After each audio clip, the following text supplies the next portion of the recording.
అందరికీ welcome to my channel. ఇదైతే నా ఫస్ట్ లాంగ్ వీడియో. ఈరోజు నా ఛానల్ పర్పస్ ఏంటో నేను చెప్పాలనుకుంటున్నాను. ఎవరైతే నాలాగా యూట్యూబ్ చూసి స్టిచ్చింగ్ అండ్ ఆరి వర్క్ నేర్చుకుంటున్నారో, అలాగే నేర్చుకోవాలనుకుంటున్నారో వాళ్ళకందరికీ నా వీడియోస్ ఉపయోగపడతాయని నేను అనుకుంటున్నాను. ఎందుకంటే మనం ఏదైనా నేర్చుకునేటప్పుడు చాలా డౌట్స్ అయితే ఉంటాయి. ఎలా స్టార్ట్ చేయాలి, ఎలా మొదలు పెట్టాలి, మన వల్ల అవుద్దా కాదా, మనం చేయగలమా చేయలేమా అనేసి. అలాగే నాకు చాలా డౌట్స్ ఉండేవి. కానీ మనల్ని ఎవరైనా గైడ్ చేస్తే బాగుంటుంది అనిపిస్తుంది. నాకు అలాగే అనిపించేది. కానీ నన్ను గైడ్ చేయడానికి అయితే ఎవరు లేరు. నేనే ఈ వీడియోస్ చూసి అయితే ఎవరు గైడెన్స్ లేకుండా జస్ట్ యూట్యూబ్ ఛానల్స్ ద్వారానే ఇదంతా నేర్చుకున్నానండి.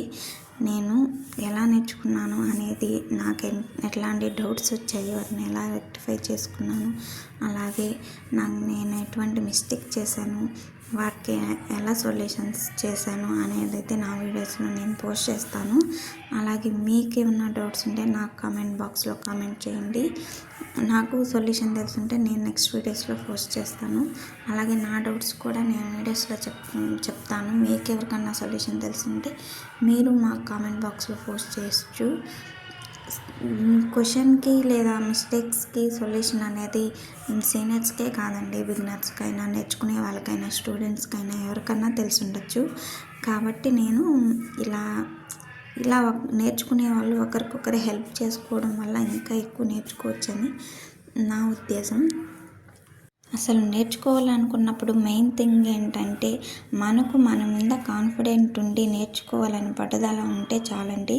నేనైతే మగ్గం అనేది ఎక్కువ ప్రాక్టీస్ కూడా చేయలేదు. కానీ నేను ఎంత నీట్గా వేస్తానన్నది లాస్ట్లో మీకు అర్థమవుతుంది. మనకుండే కాన్ఫిడెంట్ బట్టి మన వర్క్ ఉంటుందండి. నేను ఫస్ట్ మగ్గం వర్క్ నేర్చుకోవాలనుకున్నాను. కానీ మగ్గం నేర్చుకునేటప్పుడు నాకు స్టిచ్చింగ్ కూడా ఒక ఐడియా ఉంటే బాగుంటుంది అనిపించి నేను స్టిచ్చింగ్ కూడా నేర్చుకున్నానండి. కటింగ్స్ అవి నేను ఏ ఛానల్లో చూసి నేర్చుకున్నానో కూడా మీకు నా వీడియోస్లో ఎవరైనా ఇంట్రెస్ట్ ఉండి కామెంట్ చేస్తే నేను నా వీడియోస్లో అయితే చెప్తాను. ఎందుకంటే నాకు టీచ్ చేసే అంత సబ్జెక్ట్ అయితే ఇంకా లేదు. కానీ కొంచెం ఎక్కడ బెటర్గా ఉంది, ఎక్కువ మనకు అర్థమయ్యేటట్లు ఎక్కడుంది అని మాత్రం నేను చెప్పగలను. ఇంకా మీలో ఎవరైతే నేర్చుకోవాలని అనుకుంటున్నారో వాళ్ళైతే ఖచ్చితంగా వెంటనే నేర్చుకోవడం స్టార్ట్ చేయండి. చాలా ఈజీగా వస్తుంది. ఇంట్రెస్ట్ ఉంటే చాలండి, చాలా ఈజీగా అయితే మనము దీన్ని నేర్చుకోవచ్చు. నేను నేర్చుకోవాలనుకున్న 3 monthsకి అయితే నేను స్టార్ట్ చేయడం అయితే జరిగింది. స్టార్ట్ చేసినాక నేను చాలా ఫీల్ అయ్యానండి. అప్పుడే ఎందుకు స్టార్ట్ చేయలేదు నేర్చుకోవడం, 3 months ఎందుకు డిలే చేశానని.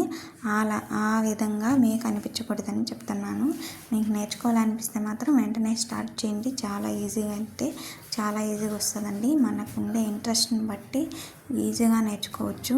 నాకు అసలు కష్టమే అనిపించలేదు. స్టిచ్చింగ్ కానీ ఆరి వర్క్ కానీ చాలా హ్యాపీగా నేర్చుకున్నానండి నేను.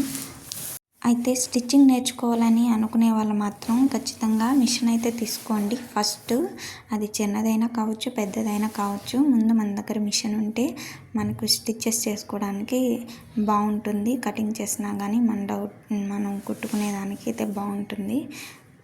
నేను కూడా ఫస్ట్ మిషన్ తీసుకున్నాకైతే ఇవన్నీ కటింగ్స్ అవి స్టార్ట్ చేశానండి. నాదైతే చిన్న మిషనే, అది ఎలక్ట్రిక్ మిషన్. నా నెక్స్ట్ వీడియోస్లో నా మిషన్ దాన్ని ఎలా ఆపరేట్ చేయాలో కూడా మీకు చూపిస్తాను. అండ్ నా నుండి మీకు ఏదైనా ఇన్ఫర్మేషన్ కావాలంటే, లేదంటే ఏదన్నా సజెషన్ కావాలంటే ఖచ్చితంగా కామెంట్ చేసేయండి. ఇంకా ఆరి వర్క్ నేను చాలా తక్కువ ప్రాక్టీస్ చేశానని చెప్పాను కదండి. అది ప్రాక్టీస్ చేసిన క్లాత్ కూడా మీకు నేను చూపిస్తానండి. ఎంత తక్కువ ప్రాక్టీస్ చేశానో మీకే అర్థమవుతుంది. ఇంకా దానికి వచ్చేసి అది చూసిన తర్వాత తక్కువ ప్రాక్టీస్ చేస్తేనే ఎలా వచ్చిందంటే మనం ఎక్కువ ప్రాక్టీస్ చేస్తే ఇంకెలా వస్తుందో అని మీకే అర్థమవుతుందండి. దాన్ని బట్టి మీరే ఎంతవరకు ప్రాక్టీస్ చేసుకోవాలనేది కూడా మీకు అర్థమవుతుంది. ఫస్ట్ అయితే చైన్ స్టిచ్చే ప్రాక్టీస్ చేసుకున్నాను. దాని తర్వాత బీడ్స్ ఒకరంతా కొంచెం మాత్రమే, ఒక 2 inches లైన్ మాత్రమే బీడ్స్ ప్రాక్టీస్ చేశానండి. అవి కూడా నేను మీకు నెక్స్ట్ వీడియోస్లో అప్లోడ్ చేసి చూపిస్తాను. ఇప్పుడైతే నేను ఆరి వర్క్ హిప్ బెల్ట్ కోసం అయితే వర్క్ చేస్తున్నానండి. ఇది మా పాప కోసం చేస్తున్న వర్క్. చాలా అంటే చాలా simple design. Just gold colour beads and white colour బీడ్స్తో మధ్యలో ఒక చిన్న ప్యాచ్ పెట్టేసి అలా వర్క్ అయితే వేసాను. చాలా అంటే చాలా నీట్గా వచ్చింది డిజైను. మీరు కూడా చూడండి ఎంత నీట్గా వచ్చిందో. నచ్చితే లైక్ చేయండి, కామెంట్ చేయండి, అలాగే షేర్ చేయండి, సబ్స్క్రైబ్ చేసుకోండి.